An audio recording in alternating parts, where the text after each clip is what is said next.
Hello friends, I am glad to see you again. Today I will talk about the HOA, which requires me to leave my private property.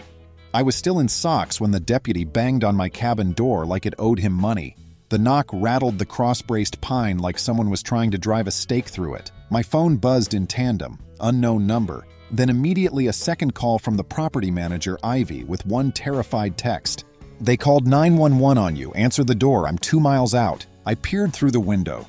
2 cruisers edged into my cinder parking pad, tires crunching gravel. Their light bars spun red and blue on winter-white birch trunks, reflecting off the glass floats I'd hung on the porch. Behind the cruisers, I could see a bronze SUV I recognized from a dozen smug board newsletters, Chairwoman Alera's car, plus a little convoy of other vehicles with HOA stickers perched in their windshields like badges of entitlement. I opened the door.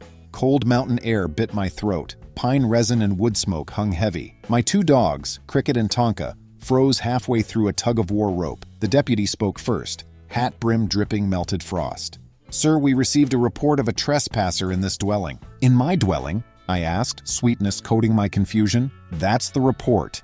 He glanced at the SUV parade. "HOA board says you're not allowed to occupy this cabin right now. They said you have, he checked his notepad, a second residence at the base of the mountain and are required to allow rotational access for community fairness." I stared at him. For a half second, my brain did that thing where it refuses to process nonsense. Then my training kicked in. Before I escaped the city, I spent 10 years doing real estate due diligence and another 5 in construction compliance. I knew how to keep my face neutral. I kept my voice even and invited them in out of the cold. "Deputy, you're welcome to stand here by the fire while I get my ID and property records." I nodded to Tonka. "He's friendlier when he can see you." Alera was already climbing my steps. Her scarf was the exact dark red of a scolding. Behind her, I saw 2 board members, Hale and Danica, each wearing that clenched jaw solidarity I'd come to expect since the short-term rental fight last summer. They didn't wait to be invited. They poured into my living room, boots in snow puddles, and the deputy, now looking uncomfortable, had to step sideways to avoid getting pinned by entitled wool coats. Alera pointed at my hearth like she was calling fowls in my living room. "We're within our rights to require relocation, so rotational access is rebalanced. You have a home down below. This place should be available to members who only have 1 property.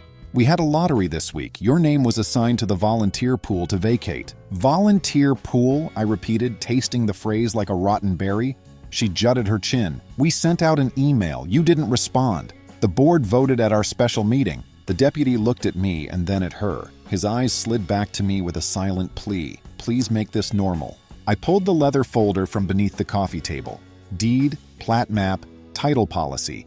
Every joyless paper. I set them on the table next to a half-assembled puzzle of a trout steam. "This cabin is fee simple absolute," I said, speaking the way you would to a new paralegal. "The Homeowners Association maintains the road, the community well, and the mail kiosk. It cannot reassign private dwellings. My covenants do not grant temporary possession rights to neighbors. Neither does state statute. There is no rotational access. There is common property, and there is private property." Alera folded her arms. "We passed an equitable usage resolution. The community adopted it by majority vote. You weren't there." The deputy started to say something, stopped, and scratched his cheek. Behind him, one of the younger officers was gently petting Cricket's head and reading my framed survey like it was a grocery list. "Deputy," I said, "if someone called you to report a trespasser here, I want to be very clear. I am the owner. These folks are not only trespassing, they are making a false report." Hale sniffed. "We're enforcing rules. It's not false when you are non-compliant. That did it." I felt my palms go warm, that mix of adrenaline and humor when someone insists reality is a suggestion. I had moved up here from a hurricane of nonsense to breathe thin, crisp air and stack firewood in straight lines. The cabin was my church, my sanctuary, my everyday therapy. The HOA was supposed to trim the roadside willow and keep the well pump from freezing. Like everywhere, a few people got elected and caught a whiff of power. They started experimenting. "It's 17 degrees, the deputy said, "and I don't want anybody getting heated up." "Sir," he turned to me, "could we step onto the porch and talk?" "Gladly." We stepped out. My boots squeaked on the ice. The deputy's shoulders dropped the moment the door closed. "Look," he said low, "you're calm, which I appreciate. This is, I'll be straight, we don't usually enforce HOA stuff. They told dispatch you were a squatter because you weren't on the primary water list and there was," he flipped his pad, "an unknown vehicle out front. That bronze SUV is theirs, I take it." "It is." "All right. Can you show me your driver's license and any proof you're the owner? Then I can make a note and we'll be done." I did, and he looked over the deed and my license, relaxed. "Right. I'll log it. In the meantime, I need to clear the interior. Policy." He paused, sheepish. "They're probably going to be stubborn." The door opened before I could answer. Alara stepped out with a knit cap pulled low like a judge descending from chambers. "We are not leaving. We called law enforcement because of the safety concern. He has propane appliances that aren't vented by an approved contractor and the chimney hasn't been inspected this season. His use is unsafe. I have a duty to the association." I stared, surprised at the pivot. My chimney was new last year, lined and inspected by one of the only licensed outfits within 80 miles. I had the signed form on the bulletin board next to the cork trivet. My propane heater was a sealed combustion unit installed by a contractor named Amos, who wore a belt buckle you could use as a sled. The board knew that. I'd filed the documentation in July when they asked for it. Ivy's Subaru appeared around the bend in a flurry of powdered snow. She parked behind the cruisers and jogged up, cheeks bright, hair in a messy bun under a mustard beanie. "Hey," she said, breath making tiny clouds. "I tried to intercept, but they didn't answer their phones. What is going on?" "Equitable usage," Alara said, like a courtroom pronouncement. "False trespass report," I said, like you would tell your dentist where it hurts. The second officer had followed me out, a younger guy with freckles and the polite patience of someone trying to learn a job from a manual while the pages blow away. He took the deed from his partner, nodded, then faced Alara. "Ma'am, he owns the home. This isn't a trespass." She straightened to her full 5'1". "Then enforce the safety violations, officer. The bylaws clearly allow us to require an owner to vacate for emergencies." "Bylaws don't give you police powers," I said, that unhelpful smile tugging at my cheeks again. Ivy caught my eye, then looked at Alara. "We did your chimney inspection paperwork in August. Amos signed it. It's in your files." Alara's mouth did something like a small earthquake. "Well," she stated, "then there is the water share. He's using water share 2 for his lower house and water share 7 for the cabin. The resolution passed last week requires consolidation. He can only have one, the base house. The cabin's water share must be made available for winter users." Ivy blinked. "That's not what the covenants say." The deputy took a breath, the kind you take when you're about to say something that will redirect a conversation. "Ma'am," he said to Alara, "unless there's criminal activity, this is a civil matter. If you have paperwork you want a judge to see, that's a separate process. Right now, I am advising you to leave this resident's property. You're not invited to be here." Hale piped up from behind Alara. "We are invited, the bylaws." "It's not a public building," the deputy said, sharp now. "And bylaws don't trump the trespass statute." There was a standoffish silence, broken only by the tink-tink of snow melting off the eaves. Alara glanced at the bronzed SUV, the 2 other board members who'd come seeking their tiny hit of theater, and the 2 police cars that were not, in fact, here to escort me off my own property. She shifted tactics. "We'll leave," she said, "but this will be addressed. The community does not tolerate selfishness." When they finally pulled away, the deputy turned his pen in his fingers and looked at me like a doctor about to give advice he knows you won't take. "I'll file this," he said. "If they call again with untrue stuff, that's a misuse of emergency services. We have to take it seriously. Make sure your cameras are on." "They are," I said, nodding toward the little black dome tucked under the porch beam. "And thank you." He gave a small grin for the dogs and for the rustic absurdity of it all, then left, his tires leaving dark arcs in the white. Ivy waited until the last taillight vanished between the pines.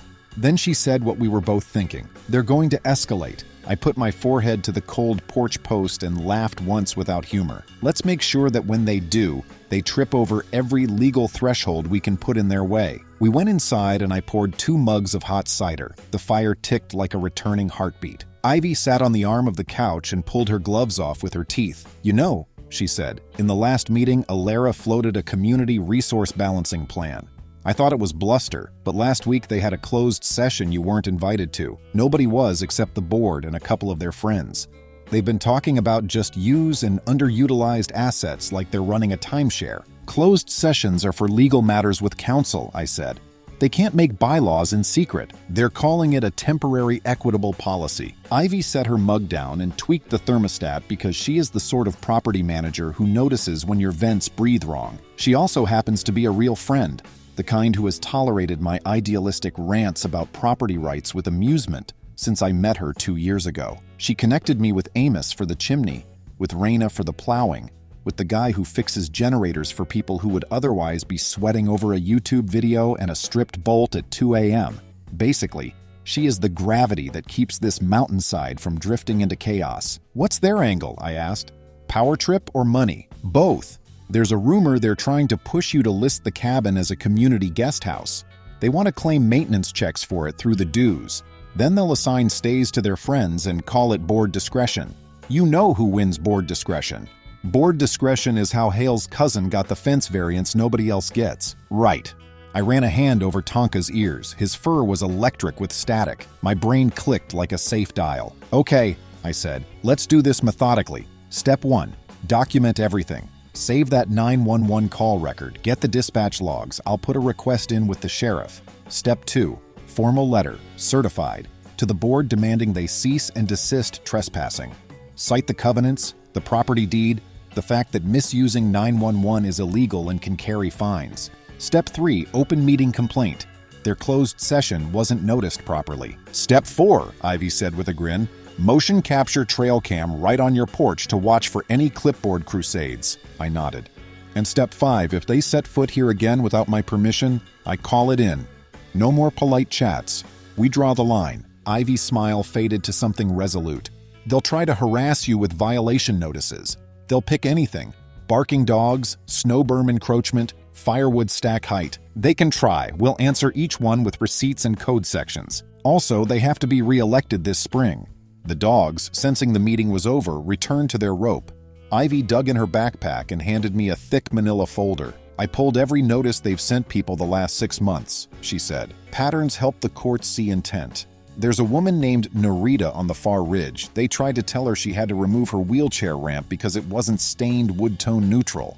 She filed a complaint with the state civil rights office. She's furious. Introduce me, I said. If they want to test boundaries, we'll bring a chorus. After Ivy left, I stood at the window and watched the shadows move toward the base of the mountain where my second house nestles against a creek in a little elbow of granite. I bought the lower house first. Practical, close to the highway, plow comes early. I bought the cabin because having a place where snow piles against the door like a sleepy dog is a specific kind of happiness. I went to bed that night with my laptop open to a document titled Cabin Log Board Incidents, and I typed the day's date, the time of the knock, the names of everyone present, and the exact phrases Alara used like rotational access. I scanned my deed, the chimney certification, the propane install receipt, and uploaded video from the porch cams. I know from experience that when people lie, the antidote is to develop a boring, unglamorous relationship with the truth. Dates, signatures, notices, postage receipts, recordings. Alara wanted theater. I'd give her exhibits. The next morning, the first notice came. Yellow paper slipped into my mailbox and also taped to my porch rail with blue painter's tape that flapped like surrender flags in the wind. Notice of equitable usage compliance under the board's Emergency Resolution 24-11. You are required to vacate the cabin by 5 p.m. Friday for a scheduled equitable usage assignment. Failure to comply will result in fines of $200 per day and suspension of mountain road privileges. There were typos. I love typos when people are trying to scare you. It means they rushed. It means they care more about momentum than law. I scanned the notice and emailed it to Ivy, my attorney friend Lars, not my attorney of record yet, just the guy who answers my emails at midnight with phrases like, "They are trying it," and the sheriff's admin desk with a copy to the deputy who'd come the night before. I kept the subject lines boring. Notice received, misuse of bylaws, and I wrote the board a letter. Dear board members, it began, extremely crisp. I do not consent to any entry onto my property or request to vacate my property under your so-called equitable usage resolution. Your covenants do not grant such power, and your actions on date constitute trespass and a false police report. You are hereby instructed to cease and desist further harassment. Any person entering my property without my express invitation will be reported as a trespasser. I sent it certified, return receipt requested, I watched the tracking number like a sports score. 2 days later, somebody parked a car at my easement and photographed my driveway. The next morning, the board issued a violation notice for non-neutral firewood stack, visible from the road, citing page numbers that didn't exist. 2 hours after that, a second notice arrived for unauthorized signage. The sign was the small, tasteful plaque I'd put on a stump that said, "Please close gate, dogs roam." I answered each one with polite citations and politely requested the names of the complainants per the association's own process. Silence. Then the fine schedule showed up. Equitable usage fines accrue at $200 per day starting Friday. It was Wednesday. They had set the trap. Friday morning, I took the day off from paid work and made coffee like it was a sacrament. I clipped a GoPro to the porch beam, pointing at the steps. I zipped up my jacket and set a chair on the porch with the dogs at my feet, and I waited for the caravan. They came at 4:12 p.m., 3 SUVs and a 4X4 with a snowplow blade still attached like a jutting jaw. Out stepped Alara in her red scarf, Hale in his puffer, Danica with a clipboard, and a second wave of people hovering in the driveway like a congregation. A couple stood far back, wearing the careful expressions of people who want to witness but not testify. A man I didn't recognize carried a duffel like he expected a weekend getaway. "Good evening," I said. "This is private property." Alara held up a paper and handed it to me with the kind of flourish that makes you wonder if she practiced in a mirror. "Final notice to vacate for equitable assignment," it read. "Today's assignees will be arriving at 5 p.m. Failure to vacate will result in fines, towing, and suspension of services." "Services?" I asked, eyebrow up. "Like water and road?" "Suspension of services," she repeated. Danica lifted her phone and tapped the screen. "Record," she told it, as if the air needed instruction. Ivy pulled up just then, the cavalry with a clipboard. She walked deliberately to my side and stood so our shoulders almost touched. "I am the property manager for this owner," she said, clear as cut glass.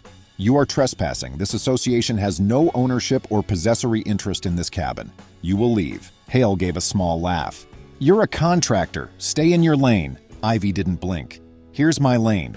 She held up a paper of her own. My attorney friend Lars had written it overnight, citing the exact sections of our state's HOA Act that restrict an association's authority to common areas, prohibit the board from adopting rules that materially change owners' property rights without proper amendment procedures, and make board members personally liable for damages arising from willful misconduct.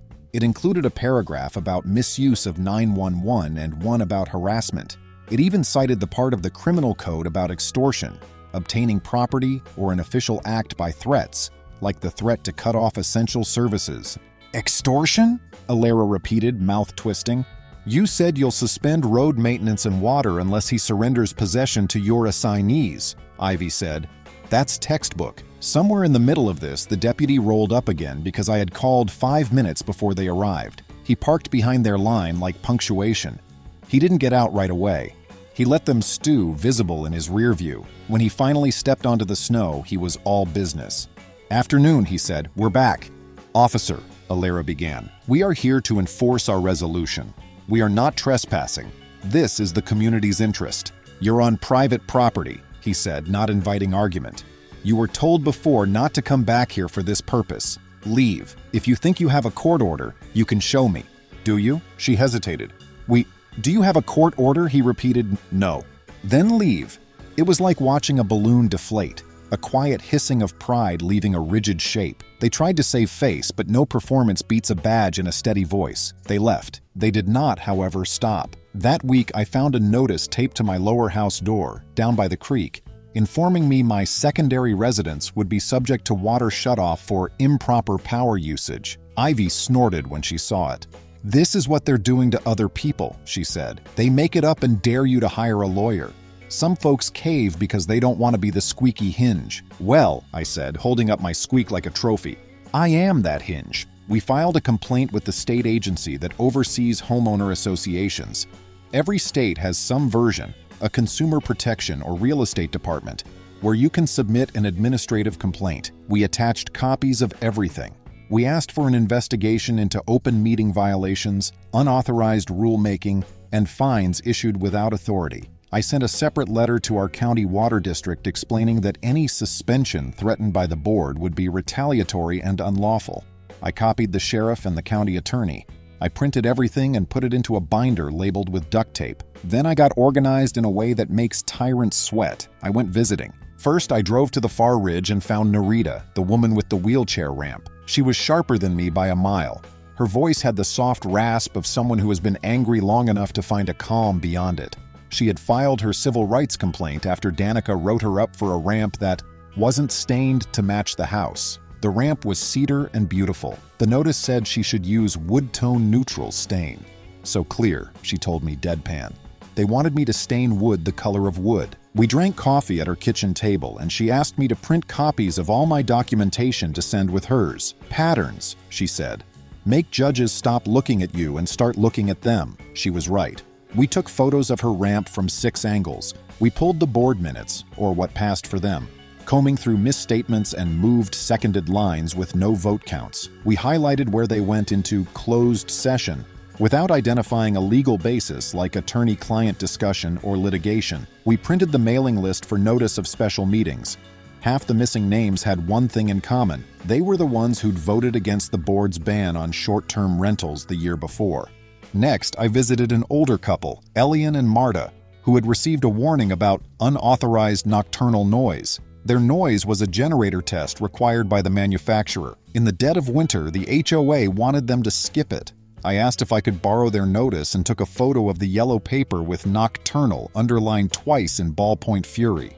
Elian laughed until he coughed. "No one would believe this," he said, "if it weren't right here in my hand." By the end of that week, I had 6 households ready to show up to the open forum at the next board meeting. Ivy asked if I wanted to chair the new owner rights committee others had been whispering about. I said I didn't want to join the HOA politicking hamster wheel. She said, "Being reasonable is the most radical thing you can do here." The meeting night arrived. The community center is really a warmed storage garage with folding chairs and a whiteboard. I sat in the second row with my binder. Alara took her usual spot in front of the whiteboard and opened with an agenda that had, tucked neatly between snowplow scheduling and lodge fundraiser, a line item that read Equitable Usage Report. She spoke in that voice people use when they think a podium will make normal words into scripture. She summarized the week as if we had all participated in an experiment about fairness. She talked about utilization disparity. She said access equity, as if she'd brought back the phrase from a conference in a city with glass buildings. She implied that some people were ungracious when asked to share their mountain assets. She didn't say my name, but she didn't have to. I raised my hand. She didn't call on me. I stood up and went to the microphone anyway, because these are my feet and that is public comment. I kept my voice stable. "My name is," I said my first name, "and I own the cabin on Birch Point. The board attempted to force me to leave my home last week, citing an equitable usage resolution none of us were given proper notice about. I have a certified letter here instructing the board not to trespass on my property again. I have the dispatch log from the 911 call that listed me as a trespasser. I have copies of fines notices issued without authority. I'd like to read from the state HOA statute.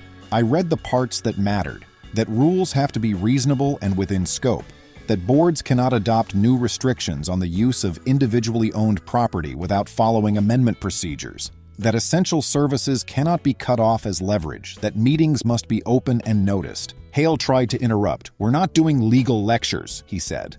"Then stop committing legal errors," I said, and someone in the back snorted. They tried to gavel me into silence, but you can't gavel a person who brought the book. I finished, and then I did something that surprised even me. I didn't sit back down. I turned to the room, and I invited others forward. "If you've been cited for anything that wasn't in the covenants, please bring your notice forward, and we'll put copies in the record tonight." Narita rolled up, literally, and set her ramp notice on the table with a click. Elian set his nocturnal paper next to it, old hands steady. A young guy named Finch, who never says anything, added a photo of his mailbox cluster with violation written on it in Sharpie, because he'd wiped snow off the top and damaged the shared aesthetics. One by one, the stack grew, yellow and white and absurd. The room changed temperature. You know that feeling when a crowd realizes it is, in fact, a crowd? People leaned in. They realized they could stop whispering and simply stand together. Alara called a recess. She and Hale and Danica disappeared into the storage room, whisper arguing among the folding chairs. The rest of us looked at each other and did what people do when power leaves the room. We laughed, we shook heads, we told each other small versions of the big thing. They told me my bird feeder wasn't squirrel neutral, someone said, and the circle erupted like a campfire. When the board returned, their faces had the set grammar of people trying to end a scene. "We will table the equitable usage policy," Alara said through thin lips. "Not good enough," I said. "We want it rescinded, and we want a full accounting of fines charged under it and a refund to everyone who paid." "We'll take it under advisement," she replied.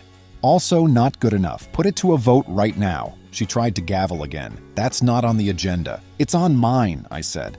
"And here's the best part. Your bylaws allow a motion from the floor with a second in open forum when it pertains to board conduct." I knew because I'd sat by the fire, dog snoring, and read the bylaws until the paper was soft. I turned the relevant page so everyone could see. Ivy stood next to me, quietly, like a coach with a hand on a shoulder. "I move," I said into the microphone, "that the board rescind the equitable usage resolution, return any fines issued under it, and commit in writing that no owner will be threatened with service suspension as leverage to vacate their private property. Further, I move that we schedule a recall vote for the current board within 30 days. For 3 seconds, nothing. Then Narita's voice clear, "Second." The sound that followed wasn't cheering, it was worse for the board. Orderly hand claps from people who had decided they could clap with their neighbors and not be alone. Hale stammered something about quorum, but Ivy, who had seen this rodeo in other mountain pockets, walked to the whiteboard and wrote the number of households required for a quorum, then counted hands row by row. We had it. The motion carried. It was almost boring how easy it was once people stopped letting themselves be isolated. The board adjourned abruptly, but the motion was on paper with witnesses and a video recording. That night, I uploaded the footage to a drive with a link to every owner on the list. I went home and slept like I had felled a rotten tree before it could crash through a roof. The week that followed was the kind of quiet that makes you suspicious. The equitable usage resolution disappeared from the bulletin board. The fines email schedule vanished from the website. A bland email went out letting us know the board would be discussing election logistics. No apology, no admission. But power was not in their hands now. It was in our mailbox slots and on our porches, and in the way people nodded to one another on the road. That's when the burner account emails started. They came from addresses like HOA_truths 123 and Fair Share for All. They accused me of hoarding mountain resources. They claimed I had 2 houses while some families have none. They said Ivy was on my payroll. She's not. She's paid by owners at standard rates. They wrote, "If you cared about neighbors, you'd let us use your cabin when it's empty." I saved every one. I replied to none. I flagged the IPs. They all traced back to one source, the HOA office internet connection. I took my binder to a real attorney, not just Lars on text, and we filed our lawsuit. Not the full nuclear option yet, just a clean, narrow civil complaint for trespass, harassment, and defamation per se for accusing me of criminal behavior, trespasser, to the police and via those emails. We didn't ask for $1 million. We asked for injunctive relief to stop trespassing and false reporting, plus a tidy sum for the nonsense. We named the HOA, but also named Alara personally for willful misconduct, and Hale and Danica for aiding and abetting. When they were served, I did not gloat. I stacked firewood. I took the dogs for a run. I fixed a squeaky hinge because that's what hinges do. And yet, it turns out some people cannot resist doubling down. 2 days after service, I caught Hale on my porch camera at 6 a.m. He wore a hard hat of all theatrical props and tried my door handle. It was locked. He bent down and scribbled on a yellow notice, "Unsafe structure, vacate." He taped it to my window and left like a raccoon caught in a bird feeder. The notice had no official seal, no inspector's signature. It was pretend. I called the deputy, sent the video, and within an hour, Hale was sitting on my porch steps with cuffs on, looking like a man who thought he was above consequences. The charge wasn't heavy, criminal trespass, tampering, but it was real. The deputy was almost apologetic. "We tried to avoid this," he said, "but they keep poking." Alara called me that afternoon from a number labeled private. I let it go to voicemail. Her message used words like misunderstanding and best interest. She suggested we meet without lawyers. I forwarded it to mine and told him to tell her we'd meet at mediation, as the law requires, with a retired judge in a conference room, fluorescent lights humming and coffee in paper cups, the perfect habitat for accountability. Mediation was scheduled. In the interim, the recall campaign gathered signatures like pine cones after a windstorm. People who never engaged before started asking for copies of the bylaws, reading them and saying, "Why didn't we do this sooner?" Narita became the quiet star of the movement, her logic unassailable, her wheelchair invulnerable to the peer pressure that makes some of us lean away from conflict. Elian wrote a letter that began, "I have lived long enough to know that no good rule requires a secret meeting, and I may clip that line to my heart forever." On the morning of the mediation, snow fell like a reset button. I brushed off the cabin steps, fed the dogs, and drove down to the mediator's office, which was in a strip mall next to a bakery where the cinnamon rolls are as big as your face. My lawyer sat next to me. Across the table, 3 people in their Sunday best looked smaller without a room to command. The retired judge, a man with eyebrows like moth wings, asked us each to make an opening statement. I did not raise my voice. I read my timeline. I slid exhibits across the table.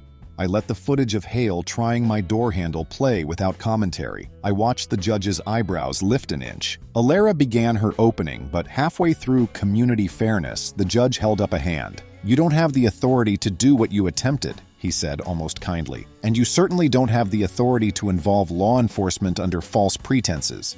This isn't close. You will rescind the resolution in writing, notify the owners of the rescission, refund any fines collected, and enter into a written agreement not to enter Mr. First Name's property without his consent or a court order. You will also apologize for the false report. As for damages, you can negotiate numbers today or let a jury decide later. I don't recommend the latter." It took 3 more hours and 8 cups of coffee, but the ink dried on an agreement before the snow did. Alara's apology was the limp kind, but it was on letterhead, and that matters. The fines were refunded across the community like tiny checks of dignity. Alara, Hale, and Danica agreed to pay a portion of my legal fees personally. The mediation agreement also required the board to undergo training with an HOA law attorney about fiduciary duties and limits of power. That line made Ivy clap once out loud, then pretend she hadn't. I could have ended it there, satisfying, clean. But consequences aren't administrative checkmarks. They're culture and memory. 2 weeks later, the recall vote smelled like pine cleaner and fresh hope. The count wasn't close, the board was out. In came a slate that spoke softly and carried statutes. Narita took a seat with cedar ramp dignity. Elian declined because his generator already needed attention. Ivy stayed a professional skeptic, which every community needs. The new board's first act was a 1-page resolution: respect private property, keep meetings open, and never threaten essential services without due process. It fit on a page. So did my relief. One thread remained: the burner emails. The county traced them to the HOA office login, Danica's. Not criminal, but perfect for our civil case. Faced with testifying about HOA_truths 123, she settled and resigned. The point of punctuation was a period, not fireworks. I stacked wood. Winter kept wintering. The best revenge, I learned, is living where you love with neighbors who stop pretending they're powerless. In spring, I hosted a potluck under string lights the new board didn't care about. I lifted a mason jar of cider and said, "If I make a dumb rule, tell me to shut up. If you test your generator at midnight, I'll wave and wear earplugs. If a future board invents power, we'll bring fans." People laughed. Narita bumped my shin like a toast. The state investigation arrived in summer, bureaucratically delicious. Findings: open meeting violations, authority exceeded, fines without due process, orders, training, corrective resolutions, and a notice at the mail kiosk affirming property rights. Modest penalty, clear letter to owners. Elian's line, "No good rule requires a secret meeting," was quoted. Alara moved. Hale sold. The mountain exhaled. I still split time between the lower house and the cabin, pay dues, wave at the plow, and send calm emails when needed. If your neighborhood decides your home is their experiment, here's your shovel. Document, organize, read the boring things, show up, and politely refuse to leave your own porch. You don't need their volume, just facts. The law's a level: quiet, heavy, true. A new neighbor asked if the story was real. "They called 911, I said. "They tried to make me leave so others could use my cabin." He blinked. "How'd it end?" "With statutes and soup," I said. When you knock with nonsense, eventually the door opens onto neighbors holding receipts. The HOA got consequences. We got our mountain back. I set a log on the fire. The wood barked as it caught.